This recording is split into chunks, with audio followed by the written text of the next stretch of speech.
Okay, folks, now I'm ready to move on to actually printing. I've got all of my papers marked and ready to go. So one of the decisions you have to make is which stencil to print first. And a lot of times the best decision is the lightest color, but there's other things to consider. For me, I'm going to actually print the dark blue first because as you can see, if I get the dark blue shapes, these 4 shapes here and the shapes in the leggings down, then I will be wrapping around the light blue and the green around that. So I'm going to start there first. So again, I'll grab my stencil and I've got that marked. And I've got these tick marks in place. So I can take some time and make sure that I have everything lined up to all 4 tick marks. Okay. And then if I want, I've got my painter's tape. I can tape down my stencil. So again, checking, make sure everything is lined up. And I'm not going to tape over the area where the tick marks are because I need those down for the other stencils. I'm taping off to the side. And again, I'm using my painter's tape, and I tend to put that on my clothing to pull off some of the, or to actually pull off some fiber from my clothing so the tape holds, but it's not quite as sticky.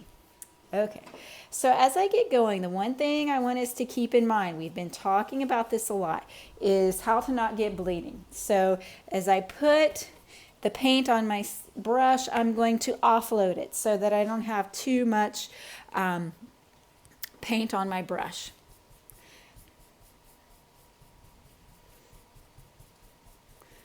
Okay, and so I'm actually really going to take my time and use a little bit of paint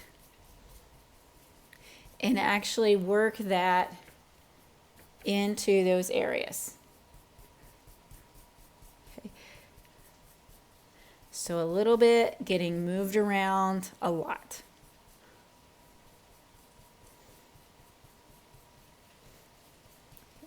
And here's the big thing with printing. Just take your time. Take your time.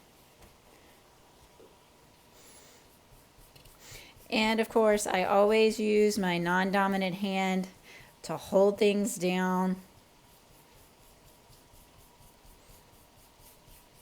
Even though things are taped, that extra effort is not going to hurt at all.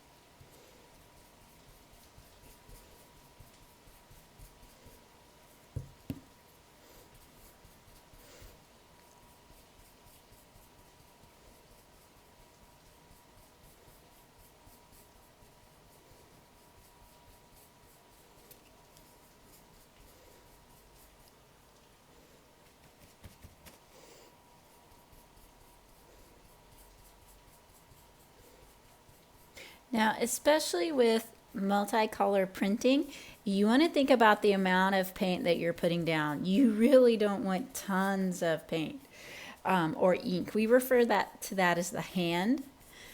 So the way the ink actually feels as you move your hand across the paper or the fabric. So if it's too thick, it's not going to feel good, and this actually will cause problems with your other layers of printing. So thin is typically better than not.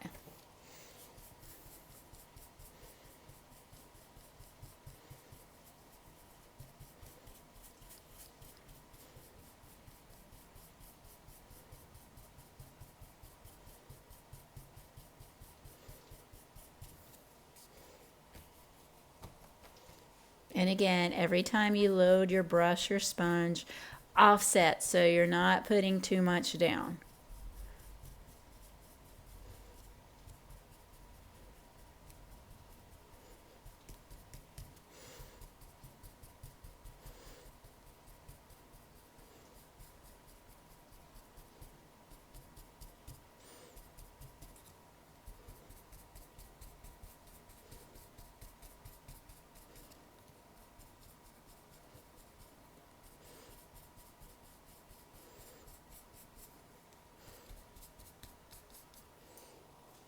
Okay. Now I'm ready to pull this off.